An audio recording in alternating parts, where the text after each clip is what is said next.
이지수, 너 맞지? 20년 만에 들은 그 목소리에 지수의 심장이 멎는 것 같았습니다. 8살 꼬맹이의 세상 전부였던 그 옆집 오빠가 지금 눈앞에 있는 것만 같았죠. 어느 겨울밤 이해할 수 없는 말만 남기고 떠나버린 그 소년을 지수는 단 하루도 잊은 적이 없었습니다. 그런데 하필이면 가장 초라하고 비참한 모습으로 다시 만나게 될 줄이야. 이 남자가 정말로 그 오빠일까요? 사연 시작 전 구독과 좋아요를 눌러주시고 어디서 듣고 계신지 댓글 남겨주시면 그곳으로 행운이 가득 깃들기를 바라겠습니다. 오후 3시 반쯤이었어요.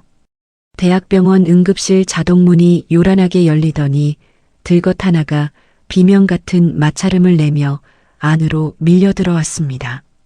구급대원들이 다급하게 들것을 밀고 그 뒤를 한 여인이 허겁지겁 쫓아오고 있었죠. 지수였습니다. 28살 새벽 수산시장에서 생선을 파는 게 지수의 직업이었어요. 그날도 지수는 새벽 4시에 일어나 시장으로 나갔고 싱싱한 고등어와 갈치를 손질하며 손님을 맞고 있었습니다. 늘 그랬듯이 평범한 하루가 될 줄 알았죠. 그런데 점심때쯤 예상치 못한 일이 벌어졌어요. 시장 한 구석 플라스틱 의자에 앉아 잠깐 쉬겠다던 엄마가 갑자기 가슴을 움켜쥐더니 그대로 바닥에 고꾸라진 겁니다. 지수는 손에 들고 있던 칼을 내팽개치고 엄마에게 달려갔어요. 엄마의 얼굴은 이미 하얗게 질려 있었고 입술은 시퍼렇게 변해가고 있었죠. 엄마 눈 떠봐. 지수가 엄마의 뺨을 가볍게 두드렸지만 엄마는 눈을 뜨지 못했어요. 숨소리가 점점 가늘어지고 있었죠. 주변 상인들이 우르르 몰려들었고 누군가 119에 전화를 걸었습니다. 구급차가 올 때까지 지수는 엄마의 차가운 손을 꼭 잡은 채 울먹울먹 버텼어요. 그렇게 실려온 곳이 바로 이 대학병원 응급실이었습니다. 지수의 몰골은 처참했어요.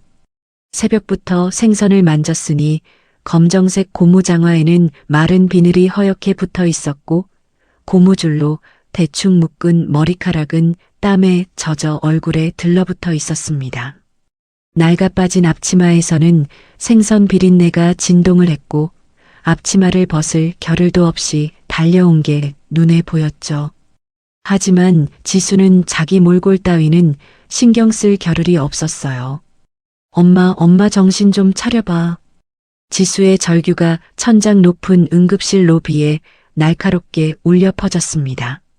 하지만 쏟아지는 환자들 사이에서 그녀의 목소리는 자꾸만 파묻히기만 했어요. 지수는 들건 옆에 바짝 붙어 서서 엄마의 손을 놓지 않았어요. 엄마의 손은 얼음장처럼 차가웠죠. 손등에는 세월의 주름이 깊게 패여 있었습니다. 60살, 올해로 60이 된 엄마였어요. 아버지가 돌아가신 뒤로 홀로 지수를 키우며 시장 일을 도왔고 그러다 심장이 안 좋아진 게 벌써 몇 년째였습니다. 병원비가 없어서 수술을 미루고 미루다가 결국 이렇게 쓰러진 거였죠. 여기 의사 선생님 없어요? 제발 우리 엄마 좀 봐주세요. 지수가 목이 터져라 소리쳤습니다. 하지만 돌아오는 건 간호사의 사무적인 목소리뿐이었어요. 보호자분, 잠시만 기다려주세요. 지금 담당 선생님 호출했으니까요. 기다리라니, 어떻게 기다리란 말입니까? 엄마의 얼굴은 점점 더 창백해지고 있었죠. 숨소리는 거의 들리지 않을 만큼 가늘어지고 있었어요. 지수는 엄마의 손을 두 손으로 감싸쥐고 연신 비볐습니다. 손이라도 따뜻하게 해주면 엄마가 깨어날 것 같았거든요. 그때였습니다. 소란스러운 인파를 가르고 무겁고 단호한 발소리가 다가왔어요. 지수가 고개를 들어 올려다보니 흰 가운을 걸친 한 남자가 서 있었습니다. 안경 너머로 보이는 눈빛은 차갑게 날이 서 있었고 표정에는 어떤 감정도 담겨 있지 않았어요. 마치 기계처럼 정교하고 무심한 얼굴이었죠. 이 병원 흉부외과의 젊은 권위자, 강재의 과장이었습니다. 34살의 나이에 대학병원 흉부외과 최연소 과장 자리에 오른 천재 의사. 병원 안에서는 얼음 메스라는 별명으로 불릴 만큼 냉정하기로 소문난 사람이었어요. 수술실에 들어가면 어떤 상황에서도 손 하나 떨리지 않고 환자 앞에서는 절대로 감정을 드러내지 않는다는 사람이었죠. 제이는 간호사가 건네는 차트를 받아들었어요. 환자 이름 박순자, 나이 60살, 증상 심정지, 그리고 그 아래 적힌 보호자 연락처와 이름. 이지수. 제이의 시선이 그 세 글자에 닿는 순간 차트를 쥔 손가락 마디에 힘이 들어갔습니다. 손가락이 하얗게 질릴 정도로요. 제이의 눈동자가 미세하게 흔들렸어요. 굳게 담은 입술 사이로 거친 숨이 새어나왔습니다. 이지수. 찰나의 순간 제이의 머릿속으로 오래된 기억이 스쳐 지나갔어요. 낡은 다세대 주택의 담벼락, 그리고 그 밑에서 자기만 보면 결혼하자고 울고불고 매달리던 꼬맹이의 얼굴이요. 새벽 공기처럼 차갑고 트럭 엔진 소리처럼 거칠었던 20년 전 그날 밤의 기억이 갑자기 떠올랐습니다. 설마.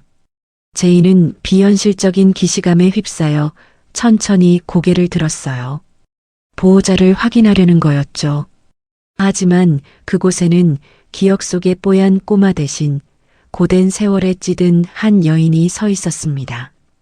헝클어진 머리카락, 비린내가 진동하는 앞치마, 그리고 절박함에 젖어 덜덜 떨고 있는 어깨. 기억 속에 그 맑은 눈을 가진 아이와는 너무나도 다른 모습이었어요. 제이는 가슴 한구석이 찌릿하게 저려오는 것을 느꼈습니다. 하지만 그는 마스크 뒤로 거친 호흡을 죽이며 오히려 더 차갑게 목소리를 깔았어요. 보호자분, 비키세요. 여기서 소리 지른다고 환자 안 살아납니다.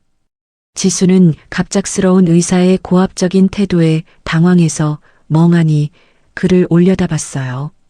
마스크와 안경에 가려 얼굴은 제대로 보이지 않았습니다. 하지만 의사의 가슴팍에 선명하게 새겨진 자수 이름이 지수의 눈에 들어왔어요. 강재희. 지수의 눈동자가 크게 흔들렸습니다. 심장이 덜컥 내려앉는 것 같았어요. 강재희라니. 그 이름이라니. 지수는 자신도 모르게 의사의 가운 자락을 붙잡으려 손을 뻗었습니다. 하지만 그 순간 의사의 차가운 눈빛과 마주쳤어요. 지수는 흠칫 놀라 손을 걷었습니다. 마치 찬물을 끼얹은 것처럼 정신이 번쩍 들었죠. 아니겠지. 지수는 고개를 푹 숙였어요. 성도 이름도 같을 뿐이겠지. 그 오빠가 저렇게 번듯한 의사가 돼서 내 앞에 나타났을 리가 없다고 스스로를 다독였습니다. 그리고 무엇보다 설령 그 사람이 맞다 해도 지금 이 꼴을 보여주고 싶지 않았어요. 20년 전 그 오빠 앞에서 예쁜 옷 입고 결혼하겠다고 울던 꼬마가 지금은 이 모양이 돼버렸으니까요. 지수는 제 처지가 너무 초라해서 감히 그 시절을 떠올린 것조차 죄악처럼 느껴졌습니다. 그래, 그냥 이름만 같은 다른 사람이야. 지수는 그렇게 스스로를 설득하며 고개를 더 깊이 숙였어요. 한편 제이는 그런 지수의 시선을 외면한 채 간호사들에게 다급히 명령을 내렸습니다. 지금 당장 수술실 잡으세요. 내가 직접 들어갑니다. 제이의 목소리는 날카롭고 단호했어요. 하지만 차트를 쥔 그의 손끝이 미세하게 떨리고 있다는 것을 아무도 눈치채지 못했습니다. 제이는 지수를 스쳐 지나가며 수술실로 향하는 육중한 자동문 너머로 사라졌어요. 복도 끝에 홀로 남겨진 지수는 젖은 손을 앞치마에 닦으며 의사가 떠난 빈자리를 멍하니 바라봤습니다. 가슴이 이상하게 뛰었어요. 분명히 처음 보는 사람인데 왜 이렇게 마음이 흔들리는 건지 알 수가 없었죠. 강재희. 그 이름 석자가 자꾸만 머릿속을 맴돌았습니다. 지수는 고개를 세차게 저었습니다. 지금은 그런 생각을 할 때가 아니었어요. 엄마를 살리는 게 먼저였으니까요. 지수는 수술실 불이 켜지기를 기다리며 속으로 빌고 또 빌었어요. 제발 엄마를 살려달라고, 엄마만 살려주면 뭐든지 하겠다고. 그리고 수술실 안에서는 제이가 마스크를 고쳤으며 수술대 위에 환자를 내려다보고 있었습니다. 박순자, 이지수의 어머니. 20년 전 어린 제이에게 따뜻한 밥을 퍼주던 그 인자한 옆집 아주머니였어요. 제이는 메스를 집어들었습니다. 손끝이 떨리려 했지만 그는 이를 악물고 떨림을 멈췄어요. 지금은 감정에 휩쓸릴 때가 아니었습니다. 그는 의사였고 지금 이 순간만큼은 냉정해야 했어요. 하지만 수술복 안쪽 제이의 심장은 미친 듯이 뛰고 있었습니다. 수술실 위 빨간 불이 켜졌습니다. 지수는 수술실 앞 차가운 철제 의자에 털썩 주저앉았습니다. 굽은 허리를 깊숙이 숙이고 두 손으로 얼굴을 감쌌어요. 그제야 손이 덜덜 떨리고 있다는 걸 깨달았죠. 한참을 그렇게 앉아 있다가 지수는 무의식적으로 낡아 빠진 지갑을 꺼냈어요. 1,000원짜리 몇 장 들어있는 게 전부인 허름한 지갑이었죠. 지수는 떨리는 손으로 지갑 안쪽 깊숙한 곳에 있는 지퍼를 열었습니다. 그곳엔 주민등록증도 비상금도 아닌 빛바랜 파란 플라스틱 조각 하나가 소중하게 들어 있었어요. 20년의 세월 동안 손때가 묻어 글자가 겨우 보일락 말락 한 중학교 이름표였습니다. 거기엔 강재희라는 세 글자가 새겨져 있었어요. 지수는 엄지손가락으로 그 딱딱한 플라스틱의 질감을 천천히 문질렀습니다. 표면이 닳아서 반들반들해진 그 감촉이 20년 전 그날 밤으로 지수를 데려갔어요. 20년 전 봄이었습니다. 그때 지수는 겨우 8살이었어요. 코올리게 꼬맹이 앞니 2개가 빠져서 웃을 때마다 까만 구멍이 보이던 그런 어린아이였죠. 지수네 집은 낡은 다세대 주택 1층이었고 바로 옆집에는 제인의 가족이 살았습니다. 제인은 그때 14살 중학교 1학년이었어요. 전교에서 1등을 놓친 적이 없다는 공부 잘하는 옆집 오빠였죠. 지수가 제이를 처음 만난 건 그해 봄이었어요. 순자 씨, 지수 혼자 키우기 힘드시죠? 이제 학교도 가는데 우리 제이가 공부 좀 가르쳐 줄 수 있대요. 지수 한글이랑 숫자 좀 봐줄까요? 제이 엄마가 지수네 집에 찾아와서 그렇게 말했을 때 지수 엄마는 펄쩍 뛰며 좋아했습니다. 아이고, 정말이요? 우리 지수 제가 바빠서 못 가르쳐 줬거든요. 제이가 좀 봐주면 정말 고맙죠. 그렇게 해서 제이는 일주일에 3~4번씩 지수네 집에 오게 됐어요. 학교 끝나고 오후에 와서 지수에게 한글이랑 숫자를 가르쳐 주는 거였죠. 처음엔 지수도 낯을 가렸습니다. 키가 훌쩍 큰 중학생 오빠가 무서웠거든요. 지수는 엄마 치마폭 뒤에 숨어서 제이를 힐끔힐끔 쳐다보기만 했어요. 지수야, 이리 와봐. 제이가 방바닥에 털썩 앉으며 손짓했습니다. 지수는 망설이다가 엄마가 등을 밀어서 제이 앞에 앉았어요. 제이는 가방에서 색연필이랑 공책을 꺼내더니 지수 앞에 펼쳐놓았습니다. 자, 오늘은 가나다라 배워볼까? 제이의 목소리는 부드러웠어요. 무뚝뚝해 보이는 얼굴과는 달리 아이를 대하는 태도는 꽤 다정했죠. 제이는 지수의 작은 손을 잡고 연필 쥐는 법부터 가르쳐줬습니다. 이렇게요? 응, 잘하네. 우리 지수 똑똑하다. 제이가 지수의 머리를 쓰다듬어 줬어요. 지수는 그 순간 얼굴이 화끈 달아올랐습니다. 처음으로 오빠라는 사람한테 칭찬을 받아본 거였거든요. 그날 이후로 지수는 제이를 졸졸 따라다니기 시작했어요. 제이가 학교에서 돌아오는 시간이면 지수는 대문 앞에 나가 기다렸습니다. 제이의 모습이 골목 끝에 보이면 지수는 후다닥 달려가서 제이의 가방끈을 잡았어요. 오빠, 오늘도 우리 집 와? 응, 갈게.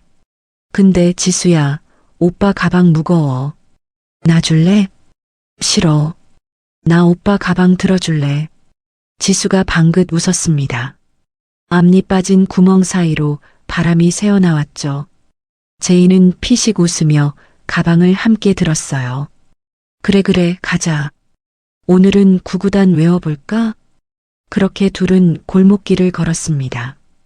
동네 아주머니들이 그 모습을 보며 웃었어요. 쟤네 둘이 진짜 사이 좋다. 남매 같아. 지수는 그 말이 싫었어요.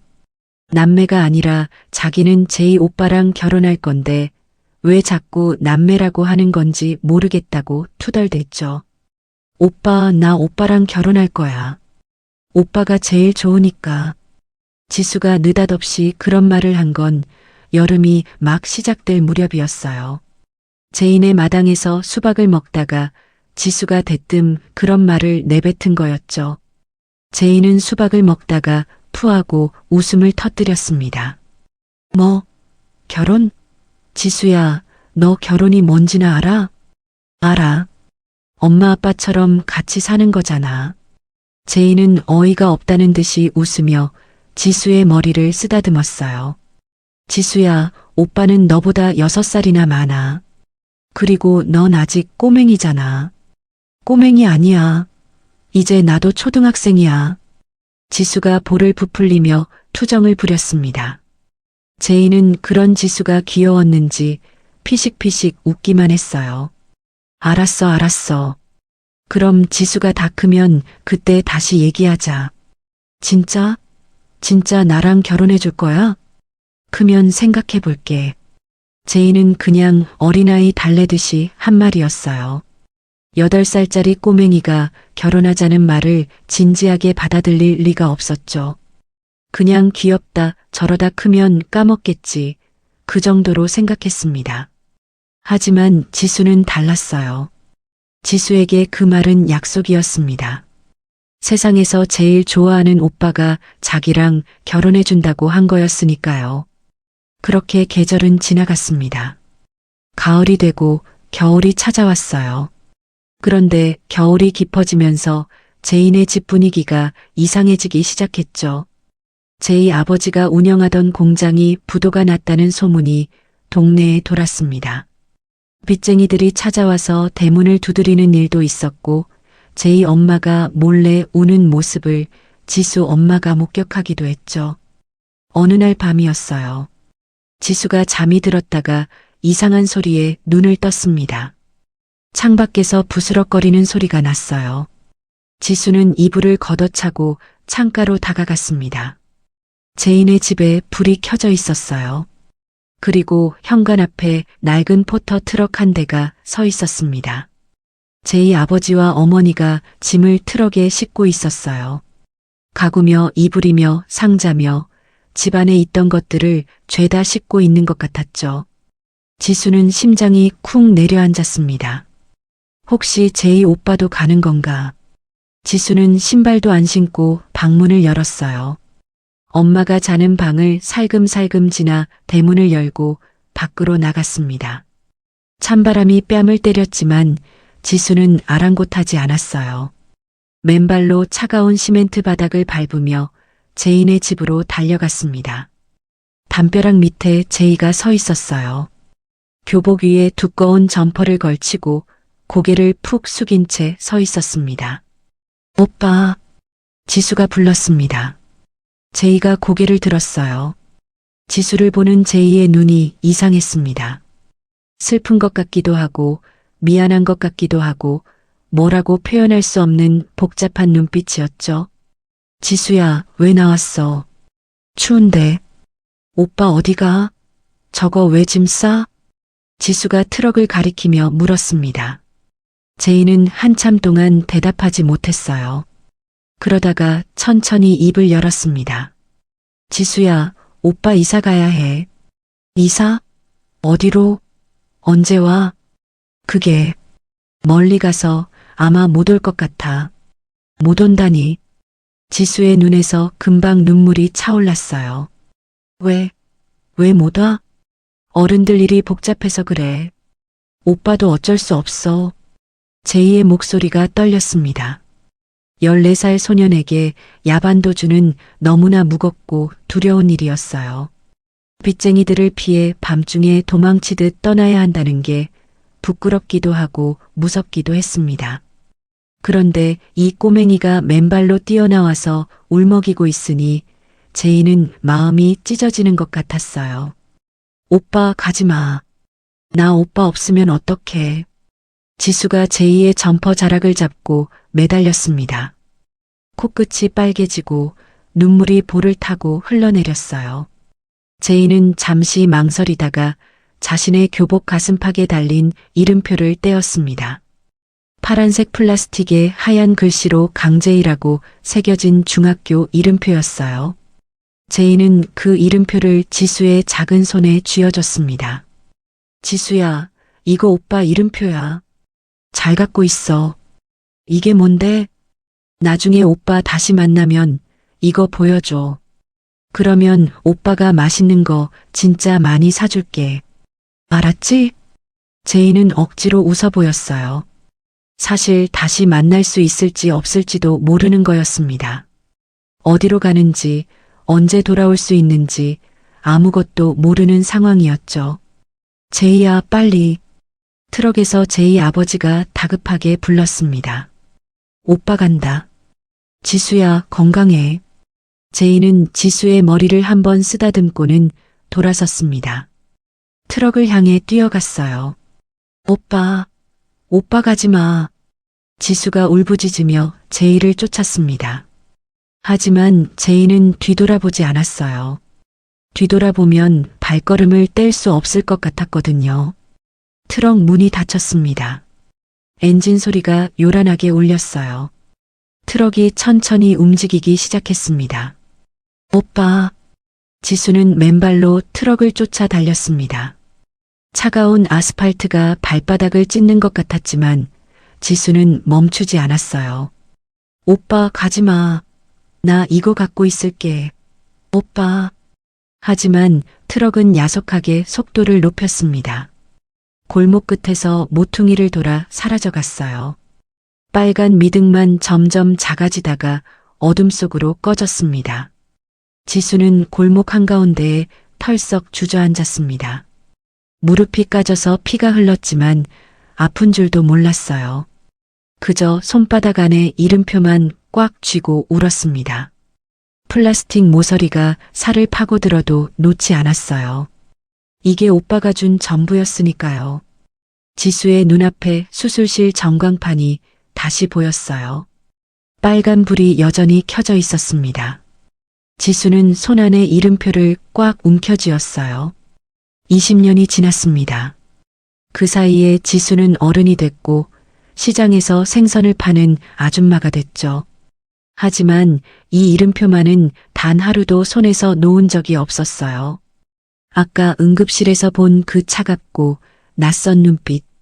분명히 그 제이 오빠가 아닐 것 같은데 왜 자꾸 생각이 나는 걸까요? 지수는 고개를 세차게 저었습니다. 그래, 이름만 같은 다른 사람이야. 지수는 그렇게 스스로를 다독이며 이름표를 다시 지갑 안쪽 깊숙이 넣었습니다. 얼마나 시간이 흘렀을까요? 수술실 위 빨간 불이 꺼졌습니다. 육중한 문이 열리고 수술복을 입은 간호사가 나왔어요. 지수가 벌떡 일어났습니다. 다리에 힘이 풀려서 비틀거렸지만 간호사에게 달려갔어요. 우리 엄마 어떻게 됐어요? 급한 수술은 잘 끝났습니다. 지금은 회복실로 옮겼고요. 1시간 정도 후에 병실로 올라가실 거예요. 그 말을 듣는 순간 지수의 눈에서 눈물이 왈칵 쏟아졌습니다.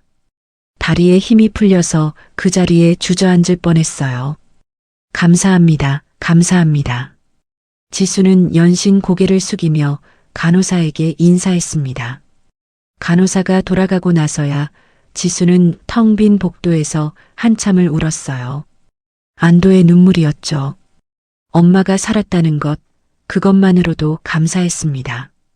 한참을 울고 나니 그제야 배가 고프다는 걸 느꼈어요. 아침부터 아무것도 못 먹었으니 당연한 거였죠. 하지만 지금 밥 먹을 때가 아니었습니다. 그보다 급한 게 있었어요. 병원비였습니다. 응급수술이었으니 비용이 얼마나 나올지 감도 안 잡혔어요. 일단 수납처에 가서 얼마가 나왔는지 확인하고 분할 납부가 되는지 알아봐야 했습니다. 지수는 간호사에게 받은 서류 뭉치를 품에 꼭 안고 병원 로비로 향했어요. 대학병원 로비는 사람들로 북적였습니다. 지수는 그 인파 사이를 비집고 수납처를 찾았어요. 저기요, 응급수술 비용 확인하러 왔는데요. 창구 직원이 지수를 힐끗 쳐다봤습니다.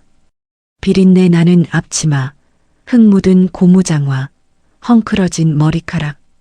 직원의 눈빛이 살짝 찌푸려지는 게 보였지만 지수는 신경 쓸 겨를이 없었어요.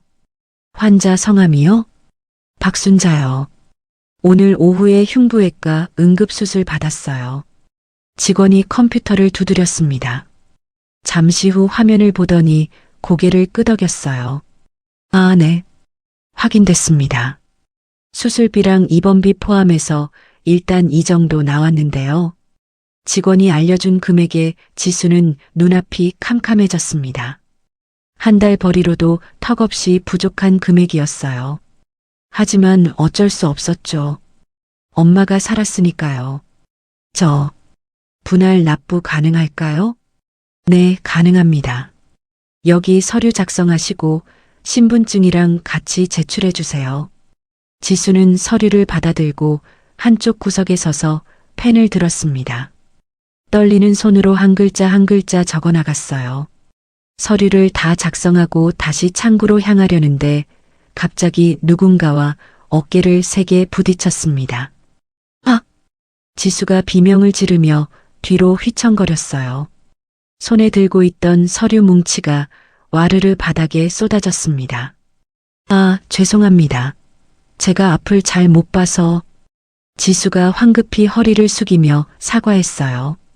하지만 돌아온 건 차가운 목소리였습니다. 아, 진짜 짜증나. 지수가 고개를 들어 올려다봤습니다. 눈앞에 화려한 명품 코트를 걸친 젊은 여자가 서 있었어요. 손에는 반짝이는 명품 백을 들고 있었고 한쪽 귀에는 통화 중인 휴대폰이 들려 있었죠. 30살쯤 되어 보이는 여자였습니다. 화장을 곱게 하고 머리는 미용실에서 막 나온 것처럼 윤기가 흘렀어요. 손톱에는 반짝이는 네일아트가 되어 있었고 손가락마다 보석 반지가 끼워져 있었죠. 병원장의 외동딸 한채린이었습니다. 물론 지수는 그녀가 누군지 알 리가 없었어요. 그냥 부잣집 아가씨처럼 보이는 젊은 여자일 뿐이었죠. 채린은 자신의 명품 코트를 내려다보며 인상을 확 구겼습니다. 그러더니 한 발 뒤로 물러서며 코를 막았어요. 이게 대체 무슨 냄새야? 비린내. 채린의 목소리가 로비에 쩌렁쩌렁 울렸습니다. 주변에 있던 사람들이 일제히 고개를 돌렸어요. 지수는 얼굴이 화끈거렸습니다. 아, 맞다. 앞치마를 안 벗었구나. 죄송해요. 제가 시장에서 급하게 와서. 시장? 그러니까 이 냄새가 생선 비린내란 거야? 채린이 히스테리적으로 소리쳤습니다. 아줌마, 여기가 어딘 줄 알아요? 병원 로비가 시장 바닥인 줄 알아? 내 옷이 얼마짜린 줄 알고 이런 냄새를 묻혀. 정말 죄송합니다. 일부러 그런 거 아니에요. 지수가 연신 고개를 숙였지만 채린의 분노는 가라앉지 않았어요. 죄송하면 다야? 이 코트 드라이비가 얼마인지 알아? 아줌마 한 달 벌어서 낼 수 있어? 채린이 코트 자락을 펄럭이며 소리쳤습니다. 지수는 할 말이 없었어요. 그냥 고개를 푹 숙이고 있을 수밖에요. 아, 진짜. 오늘 왜 이렇게 재수가 없어? 채린이 짜증스럽게 발을 구르던 그때 지수가 바닥에 떨어진 서류를 줍느라 허리를 숙였습니다. 그 순간 품에 안고 있던 낡은 지갑이 미끄러져 바닥에 떨어졌어요. 지갑이 열리면서 파란 플라스틱 조각 하나가 빠져나왔습니다. 20년 동안 지수가 간직해온 제2의 이름표였습니다. 채린의 시선이 바닥에 떨어진 이름표에 닿았습니다.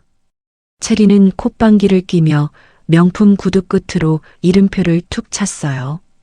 이건 또 뭐야? 무슨 쓰레기를 보물처럼 들고 다녀? 지수의 심장이 철렁 내려앉았습니다. 아, 그거 제 거예요. 만지지 마세요. 지수가 다급하게 손을 뻗었어요. 하지만 채린이 더 빨랐습니다. 채린은 보란 듯이 명품 구두굽을 높이 들어 올렸어요. 이런 쓰레기 같은 거 치워줄게. 안 돼요. 지수가 비명을 질렀습니다. 하지만 채린의 구두굽이 이름표를 정면으로 내리찍었어요. 오도독. 비정한 소리가 났습니다. 20년을 버틴 파란 플라스틱이 맥없이 조각났어요. 강제이라는 글자가 찢어졌습니다. 아! 지수의 입에서 처절한 비명이 터져 나왔습니다. 지수는 바닥에 무릎을 꿇으며 조각난 이름표를 향해 손을 뻗었어요. 안 돼, 안 돼요. 지수의 손이 미친 듯이 바닥을 훑었습니다. 조각난 파란 플라스틱 조각들을 하나하나 주워 모았어요. 지수가 주워 모은 조각들을 가슴에 꼭 끌어안으며 울먹였습니다. 20년 동안 간직해온 유일한 보물이 그 오빠와의 유일한 연결고리가 산산조각이 나버렸어요. 채린은 그런 지수를 내려다보며 비웃었습니다. 뭐야, 진짜 보물이었어? 하, 웃기네. 이딴 플라스틱 조각이 뭐가 그리 대단하다고. 당신이 뭔데? 당신이 뭔데 이걸 밟아요.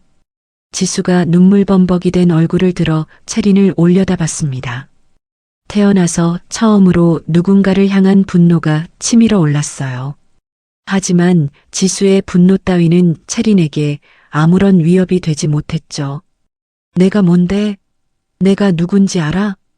채린이 차갑게 웃었습니다. 난 이 병원 주인 딸이야, 아줌마.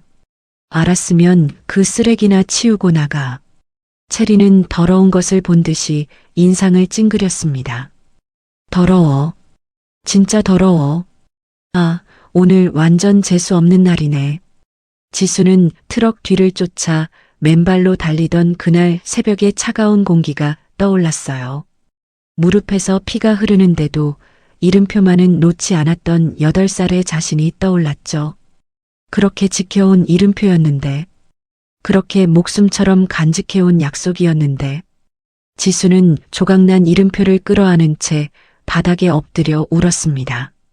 어깨가 들썩거렸고 목이 터져라 흐느꼈어요. 병원 로비를 지나가는 수많은 사람들이 지수를 힐끗힐끗 쳐다봤지만 아무도 다가와 위로하는 사람은 없었습니다. 채린은 그런 지수를 내려다보며 자신의 구두 밑창에 묻은 먼지를 털어내듯 바닥을 소리나게 찍었습니다. 아줌마 울 거면 나가서 울어요. 여기 병원이지 시장 아니거든. 채린의 목소리에는 조롱이 가득했어요. 지수는 그 말에 대꾸할 힘도 없었습니다. 채린이 돌아서려던 찰나였습니다. 로비 끝에서 서늘한 기운과 함께 낮고 묵직한 목소리가 들려왔어요. 지금 여기서 뭐 하는 겁니까? 채린의 몸이 굳었습니다. 고개를 돌리자 그곳엔 수술복 위에 하얀 가운을 걸친 제이가 서 있었어요. 수술을 막 마친 듯 이마에는 땀기가 남아 있었고 마스크는 턱 밑으로 내려가 있었습니다. 그의 눈빛은 응급실에서 봤을 때보다 더 차갑게 날이 서 있었죠. 지수는 그 목소리에 심장이 멎는 것 같았어요. 아까 응급실에서 들었던 바로 그 목소리였습니다. 차갑고 단호한 그 의사 선생님의 목소리요. 지수는 제 처지가 너무나 비참해서 바닥에 엎드린 이 꼴을 그에게 보였다는 게 죽고 싶을 만큼 창피했어요. 제발 보지 마세요. 그냥 지나가세요. 지수는 속으로 빌며 고개를 더 깊숙이 숙였습니다. 한편 체리는 제이를 보자마자 표정이 확 바뀌었어요. 아까까지의 히스테리는 온데간데였고 애교 섞인 목소리로 제이에게 다가갔습니다. 제이 오빠, 수술 끝났어? 체린이 제이의 팔을 붙잡으려 했어요. 하지만 제이는 체린의 손을 거칠게 뿌리쳤습니다. 오빠, 왜 그래? 아니, 이 아줌마가 내 옷에 냄새를 묻혀서. 그리고 바닥에 이런 게 떨어져 있길래 내가. 체린이 변명을 늘어놓았지만 제이는 듣고 있지 않았어요. 그의 시선은 체린이 아닌 차가운 대리석 바닥에 흩어진 파란 조각들에 고정되어 있었습니다. 제이의 눈동자가 크게 흔들렸어요. 저건. 제이는 그 조각들을 단번에 알아봤습니다. 20년 전 자신의 교복 가슴팍에서 떼어내 주었던 그 투박한 이름표였어요. 빛이 바래고 글자가 달았지만 제이는 절대로 잊을 수가 없었죠. 그리고 그 조각들을 필사적으로 주워 모은 여자. 응급실에서 봤던 바로 그 보호자였습니다. 차트에 적혀 있던 그 이름, 이지수. 제이의 가슴이 철렁 내려앉았습니다. 20년 전 담장 밑에서 울던 8살 꼬맹이가 지금 이렇게 바닥에 엎드려 울고 있었던 거였어요. 그는 천천히, 아주 천천히 지수 앞으로 다가왔습니다. 그리고 차가운 대리석 바닥에 한쪽 무릎을 굽히고 앉았어요. 사람들의 수군거림이 들렸지만 제이는 아랑곳하지 않았어요. 그는 지수의 거친 손 위에 자신의 희고 정갈한 손을 겹쳤습니다. 지수가 흠칫 놀라 손을 빼려 했어요. 흙과 피가 묻은 손이었으니까요. 이렇게 더러운 손으로 깨끗한 의사 선생님 손을 만지면 안 된다고 생각했죠. 하지만 제이는 놓아주지 않았습니다. 오히려 지수의 손을 더 꽉 잡았어요. 그리고 나직하게, 아주 나직하게 이름을 불렀습니다. 이지수. 지수의 어깨가 움찔했어요. 너 맞지? 그 한마디에 지수의 심장이 멎는 것 같았습니다. 지수의 고개가 천천히 들렸어요. 눈물로 범벅이 된 시야 너머로 제이의 얼굴이 보였습니다. 안경 너머로 보이는 그 눈매가 아까 응급실에서 봤을 때와는 달랐어요. 차가운 전문의 강제이가 아니었습니다. 씁쓸하게 웃던 그 소년의 눈매였어요. 어린 지수의 머리를 쓰다듬어 주던 그 다정한 눈빛이었죠. 제이는 지수의 손바닥 안에 모인 이제는 날카로운 파편이 되어버린 이름표 조각들을 조심스럽게 쓸어 담았습니다. 조각 모서리에 찔린 듯 제이의 손가락 끝에서 핏방울이 맺혔지만 그는 개의치 않았어요. 이게 뭐라고? 제이의 목소리가 떨렸습니다. 나 같은 놈이 뭐라고 이걸 20년 넘게 쥐고 있었냐, 바보같이. 그 한마디에 지수의 의심은 처참하게 깨져나갔습니다. 이름만 같은 타인이 아니었어요. 정말로 그 오빠였습니다. 야반도주하던 날 밤 이름표를 쥐어주고 떠났던 그 오빠가 지금 눈앞에 있었어요. 미안함이 가득 서린 목소리로 자신을 부르고 있었죠. 지수의 입술이 파르르 떨렸습니다. 제이, 오빠. 목소리가 제대로 나오지 않았어요. 20년 동안 수없이 불러봤던 이름인데 막상 본인 앞에서 부르려니 목이 막혔습니다. 진짜 오빠야? 지수가 떨리는 손으로 제이의 가운 소매를 붙잡았어요. 흙 묻은 손이었지만 제이는 피하지 않았습니다. 제이는 대답 대신 지수의 눈물을 엄지손가락으로 조심스럽게 닦아냈어요. 거칠어진 지수의 볼을 마치 깨지기 쉬운 보물을 다루듯 조심스럽게 어루만졌습니다. 미안하다, 지수야. 제이의 목소리가 젖어들었어요. 오빠가 너무 늦었지. 내가 너를 이렇게 찾게 해서 정말 미안해. 그 말에 지수의 눈에서 눈물이 폭포처럼 쏟아졌습니다. 20년 동안 참아왔던 서러움이, 그리움이, 외로움이 한꺼번에 터져나왔어요. 오빠, 오빠. 지수는 제이의 어깨에 얼굴을 묻었습니다. 깨끗한 의사 가운에 비린내가 배고 눈물 자국이 생기는 것도 아랑곳하지 않았어요. 제이도 지수를 밀어내지 않았습니다. 오히려 지수의 등을 토닥이며 품에 꼭 안아줬죠. 울어, 지수야. 실컷 울어. 제이의 목소리도 떨리고 있었어요. 눈가가 붉어진 게 보였습니다. 병원 로비의 모든 소음이 사라진 듯 했어요. 사람들의 수군거림도, 발걸음 소리도, 안내 방송 소리도 들리지 않았습니다. 지수의 귀에는 오직 제이의 심장 소리만 들렸어요. 지수는 그 심장 소리를 들으며 펑펑 울었어요. 한편 체리는 귀신이라도 본 듯 하얗게 질려 있었습니다. 뭐야, 저 여자가 뭔데? 제이 오빠가 왜 저런 여자를 안고 있어? 체리는 이해할 수가 없었어요. 제이는 병원에서 어른 메스라고 불리는 사람이었습니다. 누구에게도 감정을 드러내지 않는 차갑고 냉정한 의사였죠. 그런 제이가 시장 바닥 출신의 아줌마를 껴안고 눈물을 글썽이고 있다니요.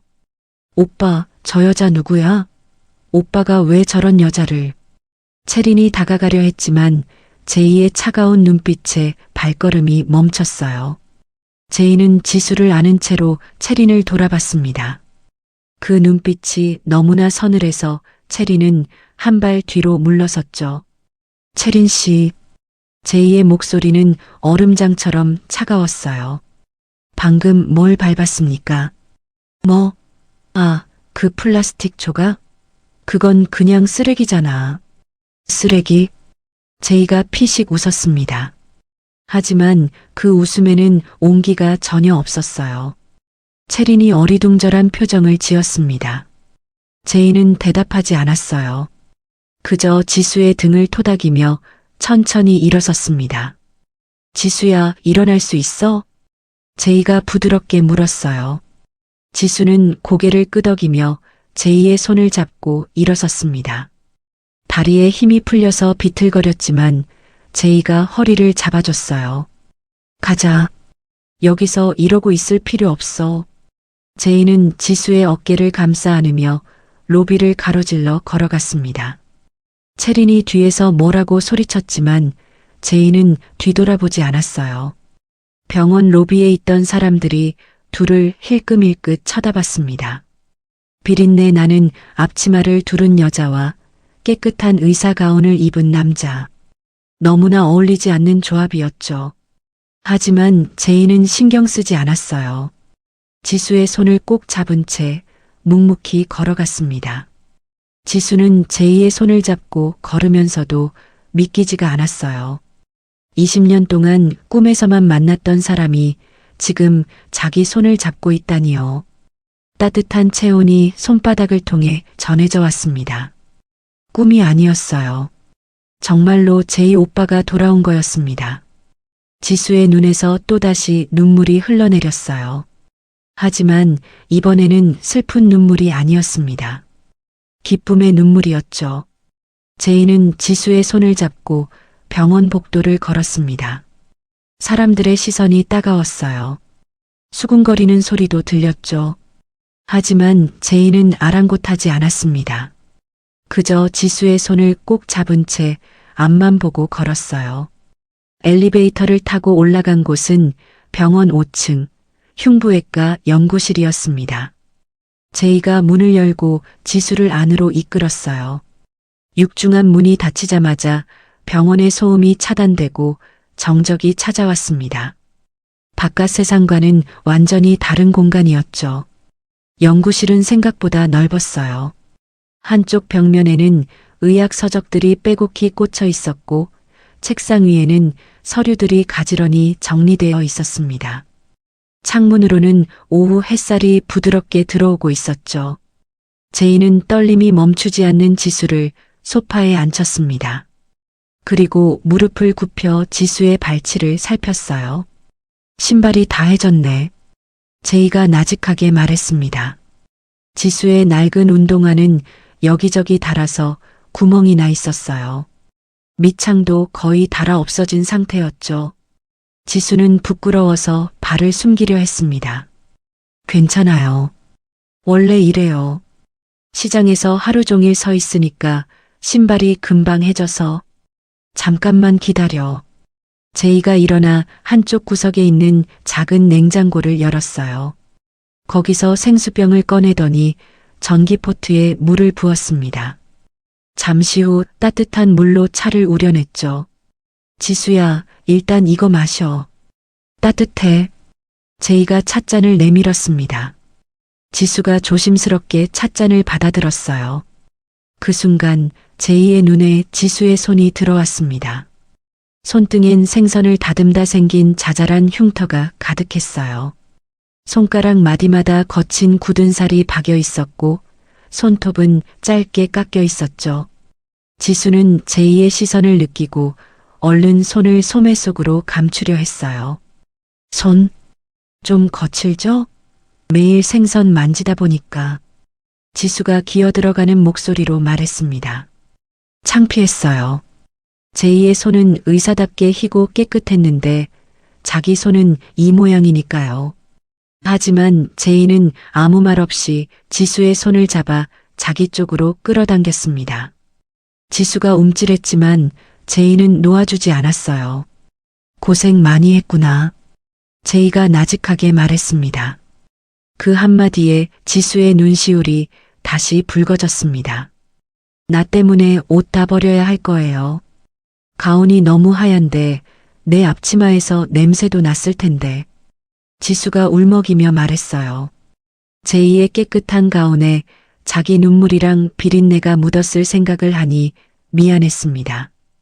제이가 피식 웃었어요. 냄새 안 나. 그리고 나면 또 빨면 되지. 뭘.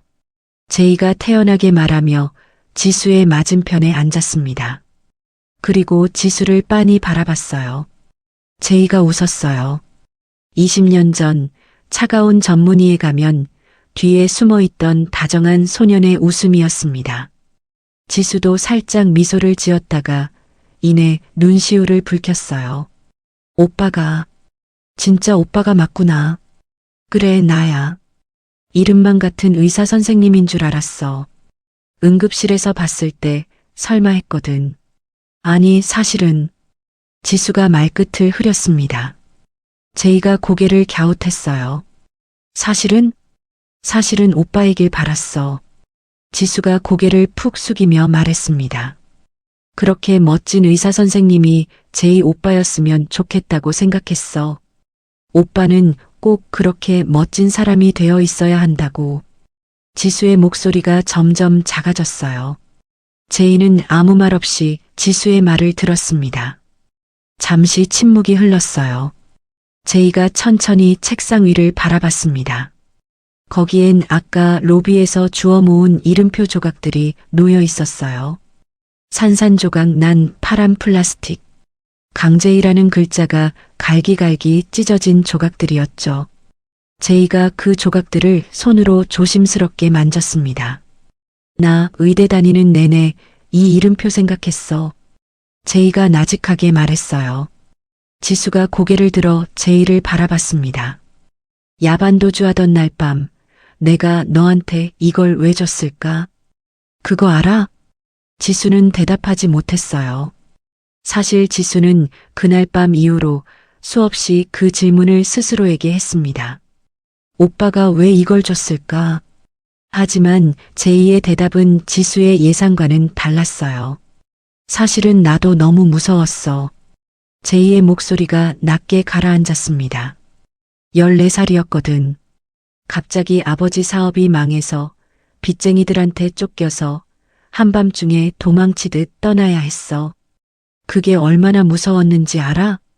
지수는 조용히 제이의 말을 들었어요. 전교 1등, 모범생, 공부 잘하는 옆집 오빠. 그게 다 무슨 소용이야. 야반도주하는 순간 다 끝난 거였어. 동네 사람들한테 욕먹을 것 뻔했고 빚 안 갚고 도망간 나쁜 놈들이라고 손가락질 당할 것 뻔했지. 제이가 쓸쓸하게 웃었습니다. 그때 내가 무슨 생각을 했는지 알아?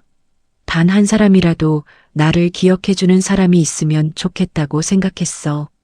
제이가 지수를 똑바로 바라봤어요. 이 세상에서 강제이라는 이름을 나쁘게 말하지 않는 사람이 딱 한 명이라도 있으면 그걸로 버틸 수 있을 것 같았어. 그래서 너한테 이름표를 준 거야. 지수의 눈이 커졌습니다. 너는 나를 좋아했잖아. 결혼하자고 울고불고 매달리던 8살짜리 꼬맹이. 너라면 나를 욕하지 않을 거라고 생각했어. 그래서 이기적인 마음으로 이걸 쥐어준 거야. 제이의 목소리가 떨렸어요. 솔직히 말하면 내가 이걸 20년이나 쥐고 있을 줄은 몰랐어. 그냥 며칠 갖고 있다가 버릴 줄 알았지. 아이들이 원래 그러잖아. 금방 잊어버리니까. 제이가 이름표 조각들을 손바닥에 모았습니다. 내가 너한테 뭐라고, 나 같은 놈이 뭐라고 이걸 20년이나 지키게 만들었어. 정말 미안해, 지수야. 제이의 눈가가 붉어졌어요. 차가운 전문이 얼음 메스라고 불리던 사람의 눈에 눈물이 고였습니다. 지수는 그런 제이를 보며 고개를 저었어요. 아니야, 오빠. 미안해하지 마. 지수가 제이의 손을 잡았습니다. 거친 손이었지만 제이는 피하지 않았어요. 나 이 이름표 덕분에 버틸 수 있었어.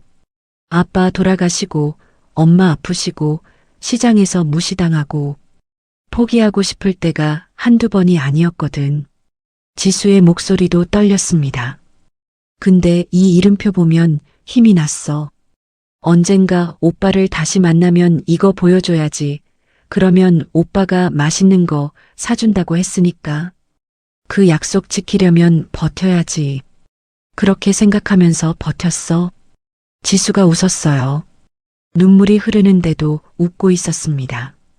그러니까 미안해하지 마, 오빠. 오빠가 이기적이었던 게 아니야. 오빠 덕분에 내가 여기까지 온 거야. 제이는 아무 말도 하지 못했어요. 그저 지수의 손을 꽉 잡고 있을 뿐이었죠. 한참 동안 침묵이 흘렀습니다. 제이가 먼저 입을 열었어요. 이건 내가 고쳐줄게. 다시 붙여서 내 손에 돌려줄게. 고칠 수 있어? 당연하지. 의사잖아. 사람도 고치는데 플라스틱 못 고치겠어? 제이가 농담처럼 말하자 지수가 피식 웃었습니다. 20년 만에 듣는 오빠의 농담이었어요. 제이가 진지한 표정으로 지수를 바라봤습니다. 그리고 지수야, 엄마 걱정하지 마. 2차 수술 들어가야 하지만 내가 내 이름 걸고 무조건 살려낼 거야. 오빠, 그리고 너 이제 다시는 혼자 안 둘게. 알았지? 지수는 대답 대신 고개를 끄덕였어요. 눈물이 또 흘러내렸지만 이번에는 닦지 않았습니다. 창밖으로 오후 햇살이 부드럽게 쏟아져 들어왔어요. 연구실 안은 따뜻한 온기로 가득 찼습니다. 그리고 문 밖에서는 채린이 질투 섞인 눈으로 연구실 문을 노려보고 있었습니다. 하지만 아내 두 사람에게는 들리지 않았어요. 그 시각 병원장실에서는 폭풍이 몰아치고 있었습니다. 채린이 분노로 하얗게 질린 얼굴을 한 채 병원장실 문을 거칠게 열어젖혔어요. 아빠. 채린의 목소리가 날카롭게 울려 퍼졌습니다. 병원장 한영식은 서류를 검토하다가 깜짝 놀라 고개를 들었어요.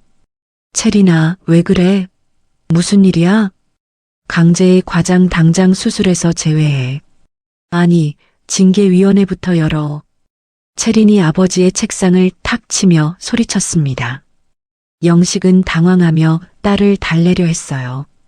무슨 소리야, 갑자기. 강 과장이 뭘 어쨌길래. 아빠, 오늘 로비에서 무슨 일이 있었는지 알아? 채린이 이를 악물며 말했습니다. 그 인간이 나를 완전히 망신시켰어. 시장에서 생선 파는 아줌마 앞에서 무릎을 꿇었다고. 그것도 사람들이 다 보는 앞에서. 뭐, 강 과장이? 영식의 눈이 커졌어요. 체리는 기다렸다는 듯이 로비에서 벌어진 일을 자극적으로 쏟아냈습니다. 물론 자기가 먼저 지수의 이름표를 밟아 부쉈다는 얘기는 쏙 빼고요. 그 아줌마가 비린내를 풍기면서 로비를 돌아다녔어. 내 옷에 냄새가 묻었다고. 근데 강재희가 뭘 어쨌는지 알아? 그 아줌마 손을 잡고 껴안고 나한테는 차갑게 쏘아보고. 아빠, 이게 말이 돼? 영식의 안색이 점점 굳어졌습니다. 사실 영식에게 제이는 중요한 존재였어요. 병원의 수익을 책임지는 천재 의사였으니까요. 제이가 집도하는 수술은 성공률이 높았고 그 덕분에 병원 명성도 올라갔죠. 영식은 제이를 사위로 삼고 싶은 마음도 있었습니다. 하지만 감히 제 딸의 얼굴에 먹칠을 하는 건 별개의 문제였어요. 그래서 강 과장이 그 여자랑 무슨 사이라는 거야? 몰라, 나도. 근데 아빠, 중요한 건 그게 아니잖아. 채린이 아버지의 눈을 똑바로 쳐다봤습니다. 강재희가 나를 무시했어. 사람들 앞에서 나를 창피줬다고. 이걸 그냥 넘어가면 내가 뭐가 돼? 영식은 한참 동안 아무 말도 하지 않았어요. 그러다 천천히 안경을 고쳤으며 입을 열었습니다. 알았다. 내가 처리할게. 채린의 얼굴에 희심의 미소가 번졌습니다. 다음 날 아침이었어요. 제이는 일찍 출근해서 지수 엄마의 최종 수술 계획을 검토하고 있었습니다. 어제 응급수술은 잘 끝났지만 상태를 보니 2차 수술이 필요했거든요. 제이는 밤새 수술 계획을 세우고 필요한 장비와 인력을 점검했어요. 그때 연구실 문이 노크 소리와 함께 열렸습니다. 강 과장님, 원무과에서 연락 왔습니다. 간호사가 서류 한 장을 들고 들어왔어요. 제이는 서류를 받아들었습니다. 그리고 그 내용을 읽는 순간 제이의 얼굴이 굳어졌어요. 이게 무슨... 박순자 환자 2차 수술 집도의 변경. 강재희 과장에서 김성태 교수로 변경. 제이의 손이 부들부들 떨렸어요. 서류를 낚아채듯 들고 벌떡 일어났습니다. 과장님, 어디? 간호사의 말이 끝나기도 전에 제이는 연구실을 뛰쳐나갔어요. 복도를 성큼성큼 걸어 병원장실로 향했습니다. 쾅! 제이가 병원장실 문을 거칠게 열었어요. 영식이 커피를 마시다가 눈을 들었습니다. 그 옆에는 채린이 소파에 앉아 있었죠. 이게 무슨 처사입니까, 병원장님? 제이가 서류를 영식의 책상 위에 탁 내려놓으며 말했습니다. 아, 강 과장. 통보받았군. 영식이 태연하게 커피잔을 내려놓았어요. 환자 상태를 가장 잘 아는 건 저입니다. 어제 제가 직접 응급수술을 했고 환자의 혈관 상태며 심장 상태며 전부 파악하고 있어요. 김 교수는 이 난이도의 수술을 감당할 실력이 안 됩니다. 제이의 목소리가 높아졌어요. 하지만 영식은 눈 하나 깜짝하지 않았습니다. 강 과장, 진정해. 영식이 안경을 고쳤으며 차갑게 말했어요. 자네와 보호자의 특수관계에 대해 제보가 들어왔어. 특수관계요? 자네가 그 환자 보호자와 개인적인 관계라며? 제이의 눈이 커졌습니다. 옆에서 채린이 비죽이 웃는 게 보였어요. 의사가 환자 가족과 사적인 감정에 휘말리면 칼끝이 흔들리는 법이야. 객관적인 판단이 안 되지. 병원장님, 그건 자네를 보호하기 위한 조치야. 받아들여. 영식의 목소리는 단호했어요. 제이는 주먹을 꽉 쥐었습니다.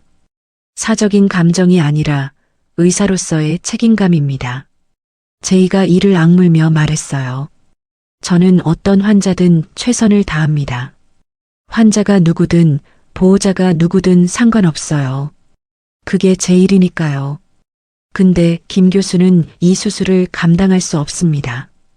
집도하다 사고라도 나면 그때는 병원장님이 책임지실 겁니까?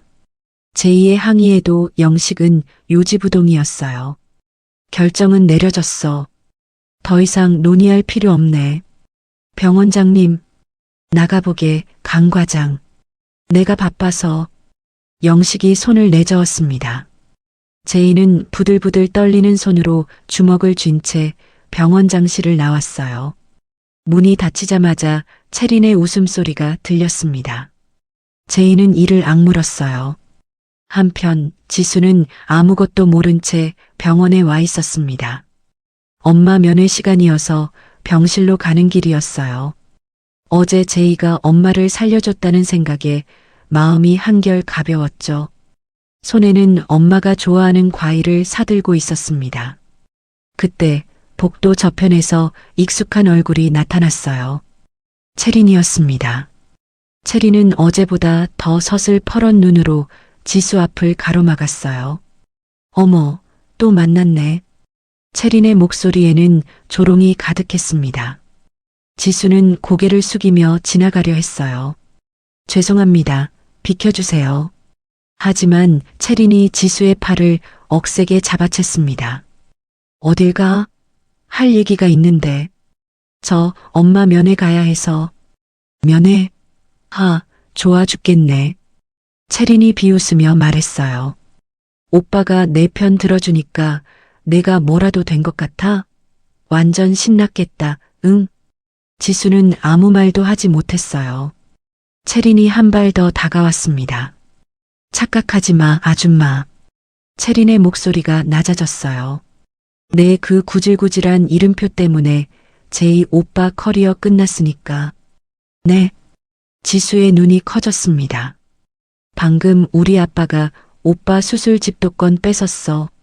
알아? 내 엄마 수술 오빠가 못해. 다른 교수가 하는 거야. 그게 무슨. 그것만이 아니야. 채린이 손톱으로 지수의 팔을 꼭 집었어요. 지수가 아파서 인상을 찡그렸습니다. 징계위원회도 열릴 거야. 오빠가 사적인 감정으로 환자를 봤다고. 징계 먹으면 의사 면허도 위험해질걸?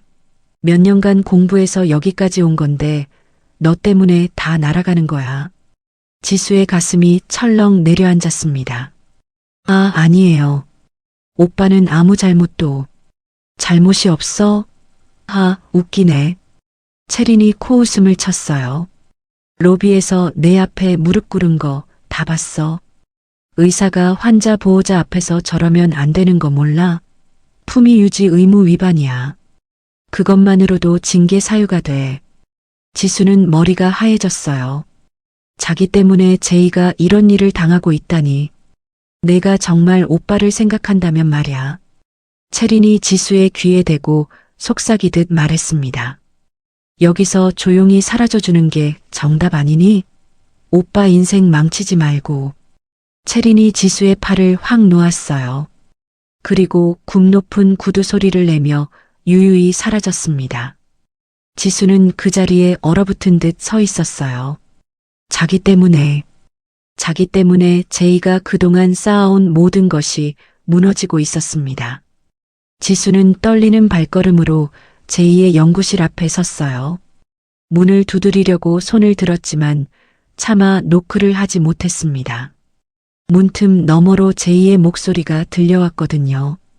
김 교수님, 이 환자는 좌심방 쪽 혈관이 변이가 있습니다. 여기 보시면. 제이가 누군가에게 열심히 설명하고 있었어요. 목소리가 절박했습니다. 이 부분 건드리시면 안 돼요. 출혈이 심하게 날 수 있거든요.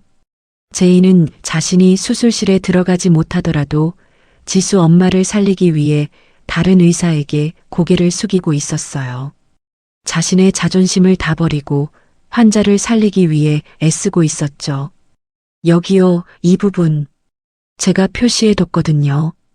꼭 확인해 주세요. 제이의 목소리가 떨리고 있었습니다. 지수는 연구실 문고리를 잡았던 손을 천천히 뗐어요. 나 같은 게 오빠 옆에 있으면. 지수의 눈에서 눈물이 흘러내렸습니다. 정말 오빠 인생에 비린내만 묻히겠구나. 지수는 뒤로 한 발 물러섰어요. 그리고 복도 구석 의자에 주저앉아 소리 없이 울었습니다. 손에 들고 있던 과일 봉지가 바닥에 떨어졌지만 주울 힘도 없었어요. 제이는 연구실 안에서 집도권을 되찾기 위해 필사적으로 노력하고 있었고, 체리는 어딘가에서 그 모습을 비웃으며 더 큰 함정을 준비하고 있었습니다. 그리고 지수는 복도 구석에서 혼자 울고 있었어요. 자기 때문에 제이의 세상이 무너지고 있다는 죄책감에 짓눌린 채로요. 하루가 지나 수술 당일 아침이 밝았습니다. 병원 복도는 폭풍 전야처럼 고요했어요.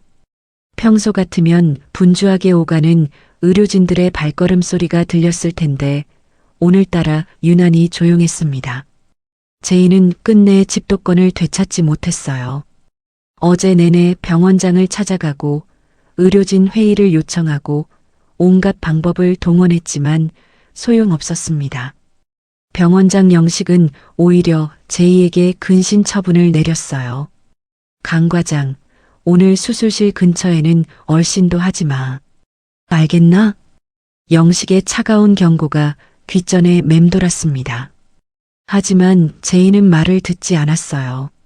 하얀 가운 대신 짙은 남색 스크럽복을 입고 제이는 수술실 앞 복도를 지켰습니다. 팔짱을 낀 채 벽에 기대어 서서 수술실 문을 뚫어져라 쳐다보고 있었어요. 당장이라도 수술실 문을 부수고 들어갈 것 같은 서슬 퍼런 기세였죠. 지수도 그 곁에 있었습니다. 밤새 잠을 못 잔 게 분명했어요. 눈은 붉게 충혈되어 있었고 얼굴은 헬쑥하게 말라 있었습니다. 체린이 던진 독설이 밤새 지수의 머릿속을 맴돌았거든요. 내가 오빠의 커리어를 망치고 있어. 내가 정말 오빠를 생각한다면 여기서 조용히 사라져주는 게 정답 아니니? 그 말들이 칼날처럼 지수의 심장을 찔렀습니다. 지수는 떨리는 손으로 제이의 소매를 붙잡았어요. 오빠, 응, 오빠 제발. 지수의 목소리가 떨렸습니다. 나 때문에 오빠 의사 인생 끝나면 난 못 살아. 진짜야. 오빠가 여기서 잘리면, 오빠가 의사 면허 뺏기면 난 어떻게 해? 지수의 눈에서 눈물이 흘러내렸어요. 제이는 그런 지수의 떨리는 어깨를 감싸쥐었습니다. 지수야, 울지 마. 근데 다 나 때문이잖아. 내가 오빠 붙잡아서, 내가 오빠한테 매달려서 이렇게 된 거잖아. 아니야. 내 탓 아니야. 제이가 단호하게 말했어요. 그리고 걱정 마. 저 김 교수, 내가 어젯밤 밤새 붙잡고 혈관 위치 하나하나 다 외우게 했어. 진짜? 응. 변이 혈관 위치, 심막 유착 부위, 접근 경로 다 설명해줬어. 아무 일 없을 거야. 제이가 억지로 웃어 보였습니다. 하지만 그의 눈은 수술실 위의 수술 중 전광판에서 단 한순간도 떨어지지 않았어요. 걱정이 없는 게 아니었습니다. 김 교수의 실력을 제이는 알고 있었거든요. 경력은 길지만 복잡한 수술은 피하는 타입이었죠. 게다가 지수 엄마의 수술은 난이도가 높았습니다. 하지만 지수 앞에서 그런 말을 할 수는 없었어요. 오빠. 지수가 제이의 손을 꽉 잡았습니다. 고마워. 내가 뭘 어떻게 갚아야 할지 모르겠어. 갚긴 뭘 갚아? 바보같이. 제이가 지수의 머리를 쓰다듬었어요. 20년 전처럼 다정하게. 수술이 시작됐습니다.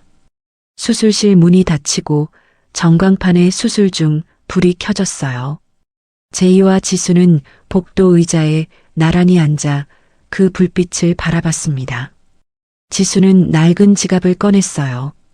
그 안에는 제이가 수선해준 이름표가 들어 있었습니다. 어젯밤 제이가 지수에게 그걸 건네줬거든요. 제이는 산산조각난 파란 플라스틱 조각들을 하나하나 정교하게 이어붙였어요. 깨진 틈새에는 투명한 접착제를 채워넣고 더 이상 부서지지 않게 작고 투명한 아크릴 프레임에 넣었습니다. 마치 귀한 펜던트처럼 만들어서 지수에게 건넸었죠. 이거 이제 안 부서져. 그때 제이의 말이 떠올랐어요. 20년 동안 너가 지켜줬으니까 이제는 내가 이걸 다시 지켜줄게. 지수는 그 이름표를 두 손으로 꽉 쥐고 기도했습니다. 눈을 감고 속으로 빌고 또 빌었어요. 제발 엄마를 살려주세요. 간절하고 처절한 기도였습니다. 같은 시각 수술실 안은 아수라장이었어요. 석션 빨리요. 간호사의 다급한 목소리가 울려 퍼졌습니다. 혈압 떨어집니다. 80에 50. 모니터에서 경보음이 울렸어요. 삐삐삐삐 날카로운 소리가 수술실 안을 가득 채웠습니다. 김 교수의 이마에 땀이 송골송골 맺혔어요. 손에 든 메스가 덜덜 떨리고 있었습니다. 이거 뭐야? 김 교수가 당황한 목소리로 중얼거렸어요. 제이가 분명히 설명해 줬습니다. 좌심방 쪽에 변이 혈관이 있다고, 그 부분 조심하라고. 하지만 막상 수술을 시작하니까 생각처럼 되지 않았어요. 차트랑 다르잖아. 이 혈관이 왜 여기 있어? 김 교수가 소리쳤습니다. 하지만 소리친다고 혈관 위치가 바뀌는 건 아니었죠. 출혈이 안 잡혀요. 교수님, 어떻게 해요? 간호사가 다급하게 물었지만 김 교수는 대답하지 못했어요. 손이 너무 떨려서 메스를 제대로 잡을 수도 없었습니다. 교수님, 나도 몰라. 이건 내 전문 분야가 아니라고. 김 교수가 뒷걸음질 쳤어요. 책임을 회피하려는 거였죠. 그 순간 모니터의 심박수가 급격히 하강하기 시작했습니다. 삐. 평평한 직선이 모니터에 그려졌어요. 심정지였습니다. 어레스트. 환자 어레스트입니다. 간호사가 비명을 질렀어요. 수술실 밖 복도.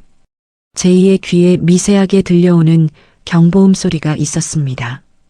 수술실 문이 두꺼워서 잘 들리지 않았지만 제이의 귀는 그 소리를 놓치지 않았어요. 삐. 평평한 직선의 소리. 제이의 얼굴이 굳어졌습니다. 무언가 잘못됐다. 의사로서의 본능이 그에게 외치고 있었어요. 저 소리는 심정지 경보음이었습니다. 제이가 벌떡 일어났어요. 지수의 손을 놓고 수술실 문 앞으로 달려갔습니다. 오빠 왜 그래? 지수가 불안한 목소리로 물었지만 제이는 대답할 겨를이 없었어요. 그때 수술실 문이 벌컥 열리며 간호사가 뛰어나왔습니다. 강 과장님 계세요? 간호사의 얼굴은 하얗게 질려 있었어요. 박순자 환자 어레스트입니다. 심정지예요. 집도의 선생님이 손 놓으셨어요. 그 말을 들은 순간 지수의 머릿속이 새하얘졌습니다. 엄마. 지수의 입에서 신음 같은 소리가 새어나왔어요. 엄마가 심정지라고요? 그게 무슨 소리예요? 지수가 비틀거리며 일어섰습니다. 하지만 다리에 힘이 풀려서 그대로 바닥에 주저앉았어요. 안 돼. 지수가 바닥에 엎드려 울부짖었습니다. 제이는 이를 악물었어요. 수술실 안으로 들어가면 근신 처분을 어긴 거였습니다. 병원장의 명령을 정면으로 거스르는 거였죠. 징계를 넘어서 파면당할 수도 있었어요. 의사 면허를 잃을 수도 있었습니다. 하지만 지금 그 안에서 사람이 죽어가고 있었어요. 20년 전 어린 제이에게 따뜻한 밥을 퍼주던 인자한 옆집 아주머니가요. 지수가 세상에서 가장 사랑하는 엄마가요. 제이는 결정을 내렸습니다. 지수야. 제이가 낮게 불렀어요. 지수가 눈물범벅이 된 얼굴을 들었습니다. 내가 살릴게. 그 한마디를 남기고 제이는 수술실로 뛰어들었어요. 수술실 문이 닫히기 직전 지수는 바닥에 엎드린 채 제이의 뒷모습을 보며 소리쳤습니다. 오빠, 제발, 제발 살려줘. 제이는 이미 소독실로 달려가고 있었어요. 징계, 파면, 의사면허. 그딴 것은 이미 그의 머릿속에 없었습니다. 제이의 머릿속에는 오직 하나의 생각만 있었어요. 20년 전 그 새벽 멀어지는 트럭을 보며 울던 꼬마. 그 꼬마에게 남겼던 작고 소중한 약속. 나중에 이거 보여주면 오빠가 맛있는 거 사줄게. 그 약속을 지키려면 지수의 엄마가 살아있어야 했습니다. 제이는 소독을 마치고 수술 장갑을 꼈어요. 그리고 수술실 안으로 들어갔습니다. 의사로 쌓아온 모든 것을 걸고 제이는 생애 가장 위험하고도 위대한 수술을 시작하려 하고 있었습니다. 제이의 귀에 요란하게 울리는 경보음이 들려왔어요. 모니터에는 평평한 직선이 그려져 있었습니다. 심정지 상태였죠. 수술대 위에 누운 지수 엄마의 얼굴은 창백하게 질려 있었어요. 이거 내 잘못 아니야. 김 교수가 뒤로 물러서며 소리쳤습니다. 혈관 위치가 이상했다고. 차트랑 달랐어. 나는 제대로 했는데 혈관이 갑자기. 김 교수는 겁에 질린 채 횡설수설하고 있었어요. 손에는 아직 메스가 들려 있었지만 그 손은 덜덜 떨리고 있었습니다. 간호사들은 어찌할 바를 몰라 발을 동동 굴렀어요. 교수님, 환자가 어레스트입니다. 어떻게 해요? 몰라. 나도 모르겠다고. 김 교수가 고개를 저으며 뒷걸음질 쳤습니다. 완전히 손을 놓아버린 거였죠. 제이는 그 광경을 보며 이를 악물었어요. 이러다가는 정말로 지수 엄마가 죽습니다. 제이는 망설임 없이 수술대 앞으로 뛰어들었어요. 비키세요. 제이의 단호한 목소리가 수술실에 울려 퍼졌습니다. 지금부터 제가 맞습니다. 강 과장님? 진짜 하실 겁니까? 간호사가 놀란 눈으로 제이를 쳐다봤어요. 하지만 제이는 설명할 시간이 없었습니다. 질문은 나중에 하세요. 지금 환자 살리는 게 먼저입니다. 제이의 날카로운 목소리에 소란스럽던 수술실이 순식간에 조용해졌어요. 제이는 수술대 위를 살폈습니다.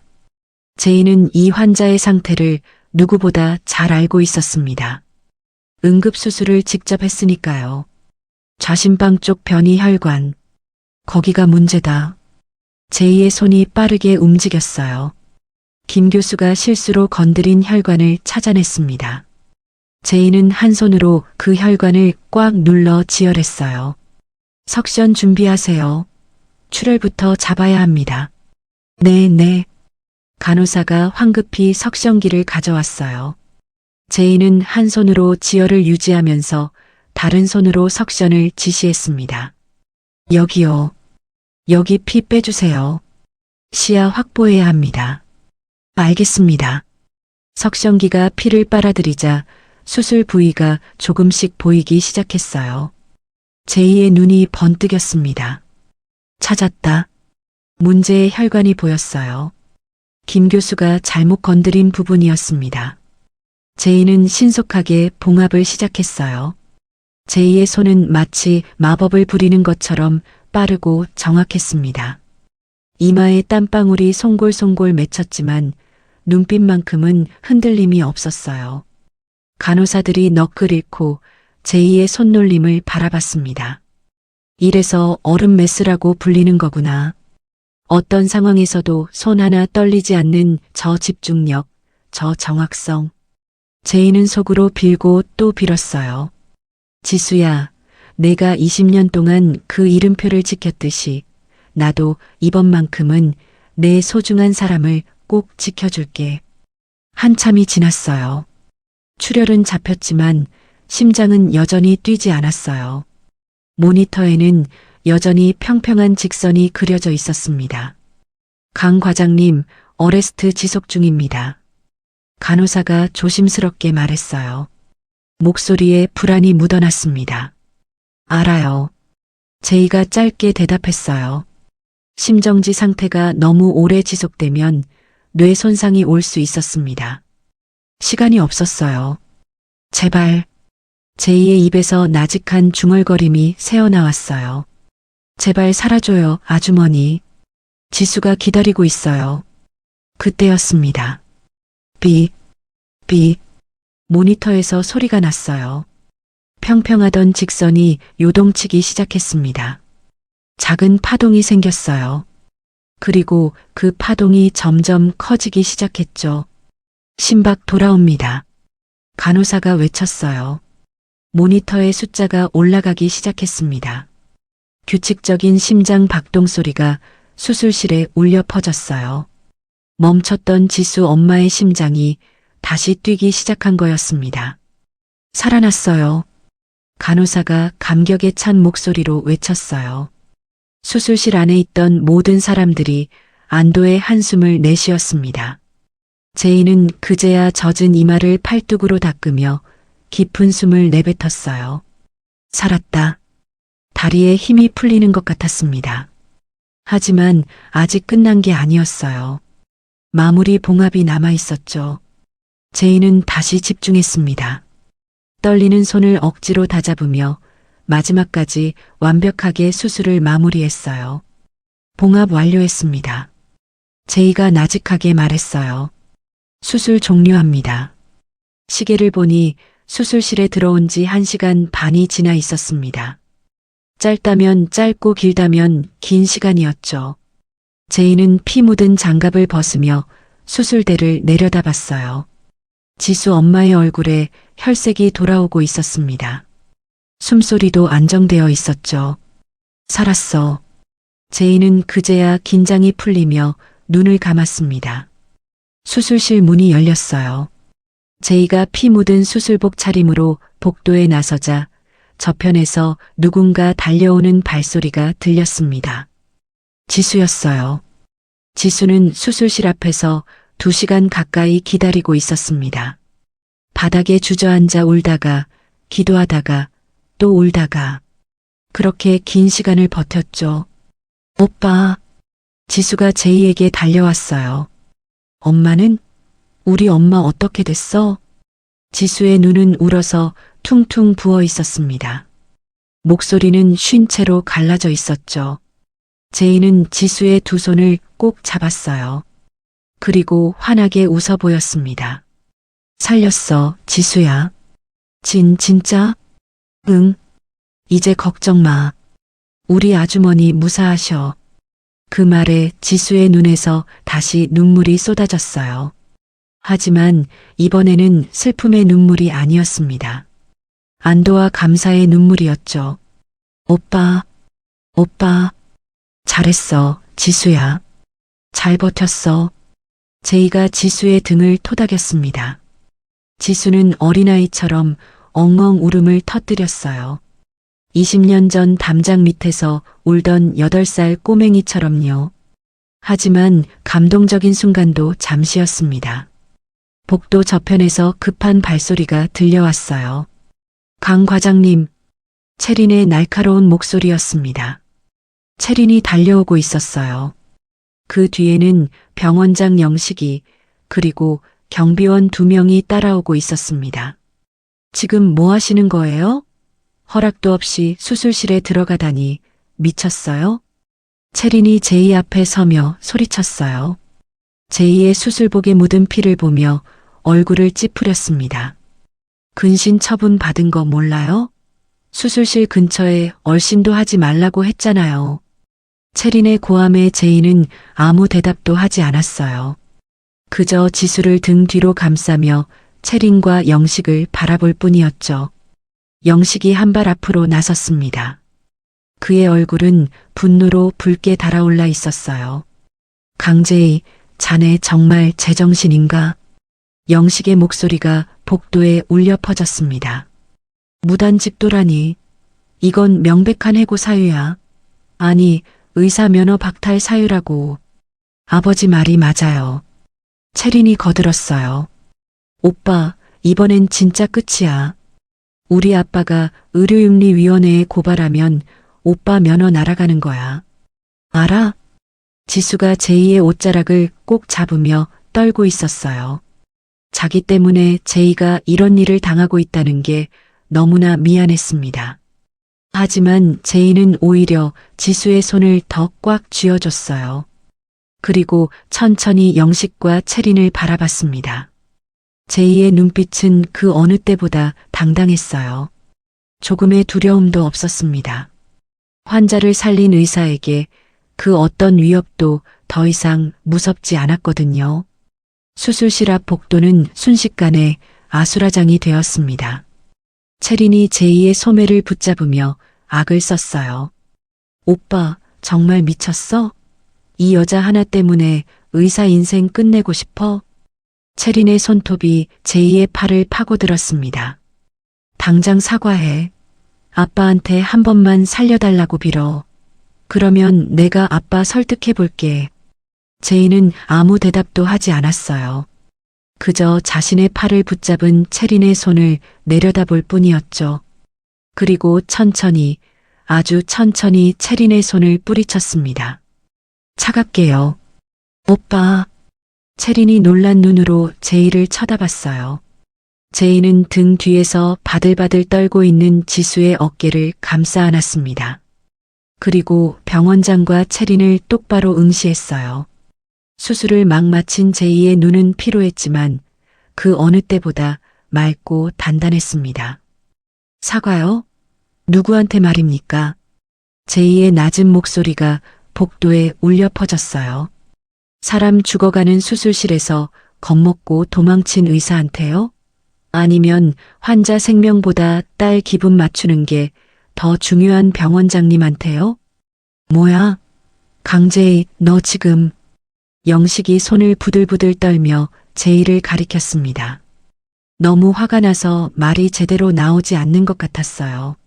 채린이 끼어들었습니다. 오빠, 저런 비린내 나는 여자랑 엮여서 수준 떨어지게 왜 이래? 오빠한테 어울리는 건 나야. 오빠가 있을 곳은 여기 병원이고 우리 집이라고. 지수가 움찔했어요. 고개를 푹 숙이며 작아졌습니다. 채린의 말 한마디 한마디가 칼날처럼 가슴을 찔렀거든요. 하지만 제이는 달랐습니다. 제이는 비웃듯 입꼬리를 살짝 올렸어요. 그리고 지수의 주머니에서 무언가를 꺼냈습니다. 투명한 아크릴 프레임에 담긴 파란 이름표였어요. 지수가 지금까지 간직해온 제이가 정성껏 수선해준 그 보물이었죠. 채린아, 내 눈엔 이게 쓰레기로 보이지? 채린이 이름표를 힐끗 쳐다봤습니다. 당연하지. 그딴 플라스틱 조각이 뭐가 대단하다고. 그래. 너한테는 쓰레기겠지. 제이가 이름표를 손바닥 위에 올려놓았어요. 근데 나한테는 내가 가진 그 어떤 명품보다 이 병원장 직임보다 이게 훨씬 무거워. 이 이름표가 20년 동안 버텨준 덕분에 내가 오늘 사람 하나 살릴 수 있었던 거야. 제이가 채린의 눈을 똑바로 쳐다봤습니다. 내가 구두굽으로 짓밟은 이 쓰레기가 사람 목숨 하나 살린 거야. 채린의 얼굴이 빨개졌어요. 그게 뭔 상관이야. 오빠는 나랑 있어야 해. 채린아. 제이가 한 걸음 다가갔습니다. 채린이 움찔하며 뒤로 물러섰어요. 징계든 파면이든 내가 할 수 있는 건 다 해봐. 근데 내가 착각하는 게 하나 있어. 제이의 목소리는 조용했지만 서슬퍼런 기운이 서려 있었습니다. 내가 너를 선택하지 않는 건 지수 때문이 아니야. 너한테는 단 1분도 내 마음을 줄 가치가 없기 때문이야. 그 한마디가 채린의 가슴에 박혔습니다. 내가 아무리 나를 바닥으로 끌어내려도 난 절대로 내가 원하는 곳으로 안 가. 난 너한테 안 가, 채린아. 과거에도 그랬고 지금도 앞으로도 그래. 절대로. 채린은 망치로 머리를 맞은 듯 멍해졌어요. 자신이 가진 배경과 권력이면 제이를 마음대로 휘두를 수 있을 줄 알았는데 제이는 지수를 위해 그 모든 것을 기꺼이 던져버린 거였습니다. 오빠, 어떻게 나한테 이럴 수 있어? 채린의 눈에서 분노와 굴욕의 눈물이 쏟아졌어요. 하지만 제이는 눈 하나 깜짝하지 않았습니다. 그때 주변에서 수군거리는 소리가 들려왔어요. 소란을 듣고 환자 보호자들과 간호사들이 하나둘 모여들고 있었거든요. 방금 강 과장님이 사람 살리고 나온 거 아니야? 김 교수가 손 놓고 나왔다던데 강 과장님이 살렸대. 도망간 의사 대신 수술한 게 왜 죄야? 사람들의 시선이 병원장과 채린에게 따갑게 꽂혔습니다. 여론이 순식간에 뒤바뀌고 있었어요. 영식의 얼굴이 굳어졌습니다. 이거는 나중에 다시 논의하지. 영식이 중얼거리듯 말하고는 채린의 팔을 잡아 끌었어요. 가자, 채린아. 아빠, 근데 나중에 얘기해. 영식이 채린을 데리고 자리를 떠났습니다. 복도에 정적이 찾아왔어요. 제이는 천천히 지수를 돌아봤습니다. 지수는 여전히 고개를 숙이고 있었어요. 지수야, 고개 들어. 지수가 천천히 고개를 들었습니다. 눈에 눈물이 그렁그렁 맺혀 있었어요. 오빠, 나 때문에. 됐어. 내 탓 아니야. 제이가 지수의 손을 잡았습니다. 가자, 지수야. 엄마 보러 가자. 제이가 지수의 손을 잡고 걸어갔어요. 당당하게 복도를 걸어 나갔습니다. 지수는 눈물을 닦으며 제이의 곁에서 발을 맞췄어요. 20년 전 멀어지는 트럭을 보며 울던 꼬마는 이제 없었습니다. 지수의 곁에는 자신을 위해 모든 것을 버릴 준비가 된 가장 든든한 내 편 강제이가 있었어요. 며칠 후 제이는 병원장실 문을 열었습니다. 손에는 하얀 봉투 하나가 들려 있었어요. 사직서였죠. 영식이 책상에서 고개를 들었습니다. 제이를 보자 표정이 굳어졌어요. 강 과장, 무슨 일인가? 제이는 아무 말 없이 책상 위에 봉투를 내려놓았습니다. 이게 뭔가? 사직서입니다. 영식의 눈이 커졌어요. 뭐? 사직서? 네. 오늘부로 그만두겠습니다. 제이의 목소리는 담담했습니다. 후회도 미련도 없는 목소리였어요. 영식이 벌떡 일어났습니다. 자, 자네 지금 무슨 소리를 하는 건가? 징계권은 내가 다시 생각해 보겠다고 했잖아. 굳이 이렇게까지. 아닙니다, 병원장님. 제이가 영식의 말을 끊었어요. 저는 환자를 살리는 게 의사의 일이라고 배웠습니다. 그런데 이 병원에서는 그게 죄가 되더군요. 그런 곳에서 더 일하고 싶지 않습니다. 영식의 얼굴이 붉어졌어요. 하지만 제이는 더 이상 할 말이 없다는 듯 돌아섰습니다. 그동안 감사했습니다. 제이가 병원장실을 나왔어요. 문이 닫히는 소리가 복도에 울렸습니다. 소문은 금세 퍼졌습니다. 어른 메스 강제의 과장이 병원을 그만뒀다는 소식에 병원 안이 발칵 뒤집혔어요. 간호사들은 수군거렸고 다른 의사들은 안타까워했죠. 강 과장님이 그만두신다고? 진짜래. 병원장이랑 크게 부딪혔다던데. 하지만 제이는 신경 쓰지 않았습니다. 오히려 홀가분했어요. 소문이 퍼지자 다른 대형 병원들에서 앞다투어 연락이 왔습니다. 강 과장님, 저희 병원으로 오시면 과장 자리 바로 드리겠습니다. 연봉은 원하시는 대로 맞춰드릴게요. 제발 저희 병원으로. 실력 있는 천재 의사를 놓칠세라 러브콜이 쏟아졌어요. 하지만 제이는 모든 제안을 정중히 거절했습니다. 감사합니다. 하지만 지금은 좀 쉬고 싶습니다. 제이는 잠시 휴식을 택했어요. 20년 전 야반도주하듯 떠나며 잃어버렸던 소중한 것들을 하나씩 되찾기 위해서였습니다. 그리고 며칠 후 지수 엄마가 퇴원하는 날이 찾아왔어요. 볕 좋은 일요일 오후였습니다. 하늘은 맑았고 따스한 햇살이 세상을 환하게 비추고 있었어요. 지수는 아침 일찍 일어나 집안 청소를 했습니다.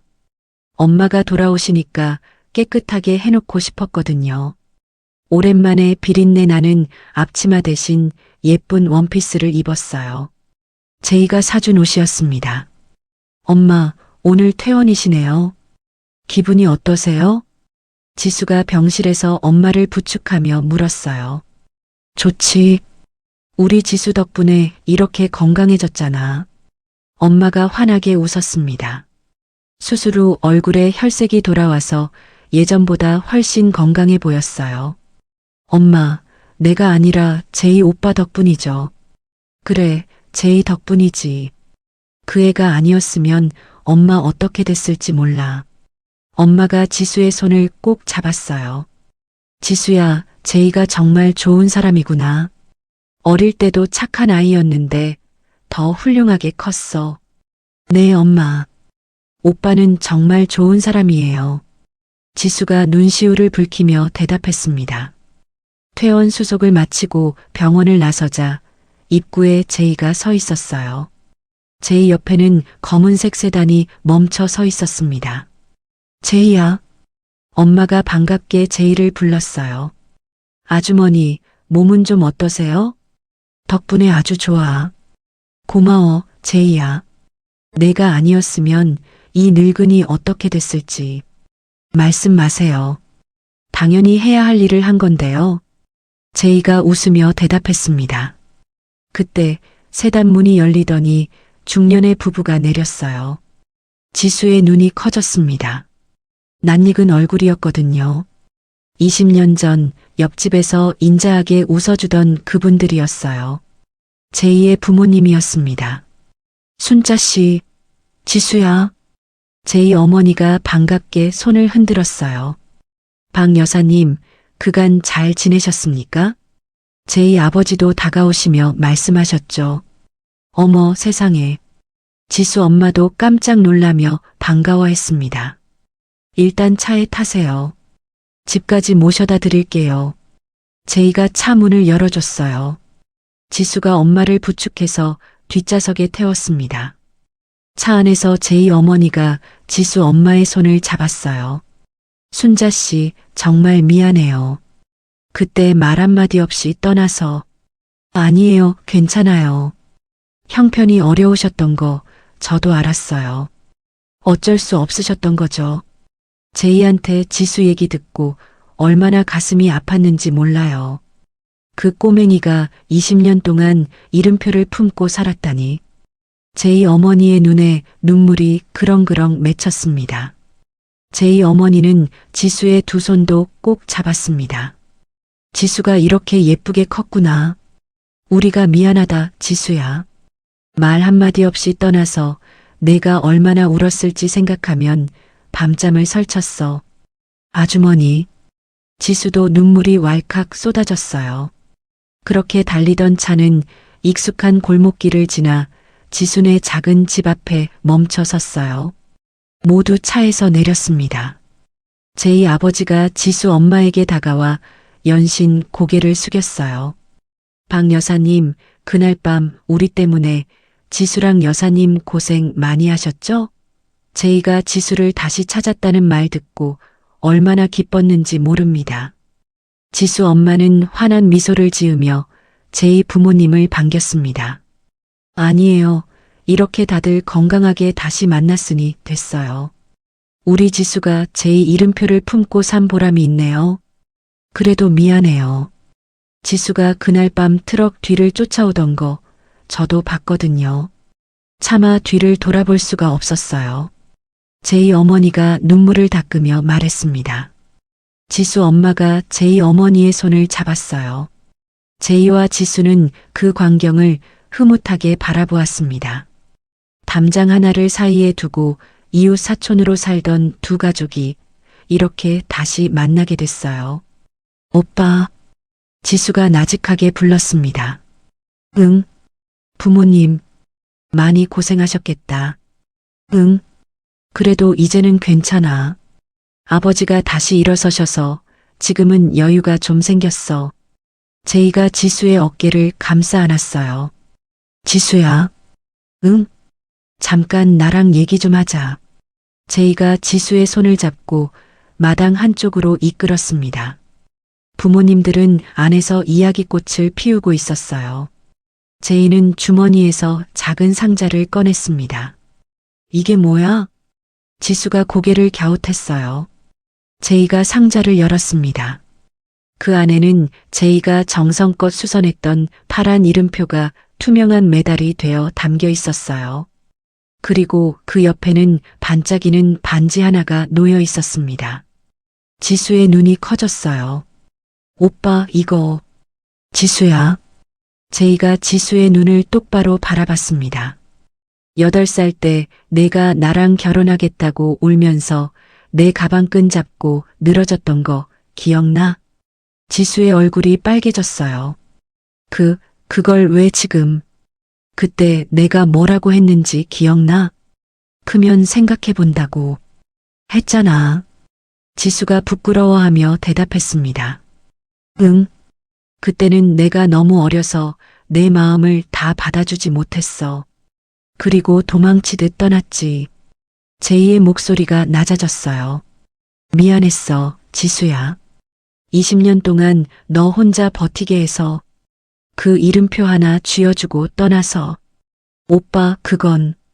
근데 이제는 안 그래. 제이가 지수의 손을 잡았습니다. 이 이름표 지켜줘서 고마워. 내 덕분에 내가 여기까지 올 수 있었어. 제이가 상자에서 반지를 꺼냈어요. 그리고 지수의 손가락에 반지를 끼워주며 말을 이었습니다. 이제는 이름표 대신 내 손잡고 같이 가자. 평생 맛있는 거 사주고 평생 내 옆에서 너 지켜줄게. 지수의 눈에서 눈물이 흘러내렸어요. 하지만 입가에는 미소가 피어올랐습니다. 오빠, 나랑 결혼해 줄래, 지수야? 제이가 진지한 눈으로 물었어요. 지수는 대답 대신 제이의 품에 안겼습니다. 눈물을 닦으며 고개를 끄덕였어요. 응, 오빠. 나 오빠랑 결혼할래. 8살 때부터 기다렸어. 이 말. 그래. 오래 기다리게 해서 미안해. 제이가 지수를 꼭 안아줬어요. 이제 절대 어디 가지 마, 오빠. 안 가. 이제 안 가, 지수야. 제이가 지수의 머리를 쓰다듬었습니다. 멀리서 두 집안 부모님들이 웃으며 이들을 지켜보고 있었어요. 제이 어머니가 눈물을 닦으며 웃었고 지수 엄마도 환하게 웃고 있었습니다. 저것 봐, 여보. 우리 제이가 드디어 장가를 가네. 제이 아버지가 흐뭇하게 말했어요. 그러게요. 20년 전에 그 꼬맹이가 울면서 제이한테 매달리던 게 엊그제 같은데 제이가 정말 멋지게 컸어요. 우리 지수한테 과분할 정도로. 지수 엄마가 웃으며 말했습니다. 과분하긴요. 우리 제이가 복받은 거죠. 이렇게 착한 며느리를 얻게 됐으니. 제이 어머니가 지수 엄마의 손을 잡았어요. 20년 전 담장 하나를 사이에 두고 이웃 사촌으로 살던 두 가족이 이제는 진짜 가족이 되기 위한 첫걸음을 떼고 있었습니다. 마당에서 제이와 지수는 여전히 서로를 안고 있었어요. 비린내 나는 앞치마를 벗고 예쁜 원피스를 입은 지수의 얼굴에는 세상에서 가장 행복한 미소가 피어올랐습니다. 낡은 트럭 소리와 함께 끊어졌던 인연의 실이 비로소 단단한 매듭으로 묶이는 순간이었습니다. 트럭 뒤를 맨발로 쫓아가던 8살 소녀와 미안함에 고개를 돌렸던 14살 소녀는 이제 서로의 손을 맞잡고 같은 곳을 바라보고 있었어요. 파란 이름표 하나로 시작된 20년의 기다림이 마침내 영원한 약속이 되는 순간이었습니다. 오늘의 이야기가 당신의 마음에 작은 울림을 드렸다면 앞으로도 당신의 나날에 잔잔한 위로가 될 이야기들로 찾아뵐 수 있도록 구독과 좋아요를 눌러주세요. 그리고 사연의 주인공을 위한 따뜻한 말씀도 댓글로 부탁드립니다. 당신의 오늘을 늘 응원합니다. 인생 나날이었습니다.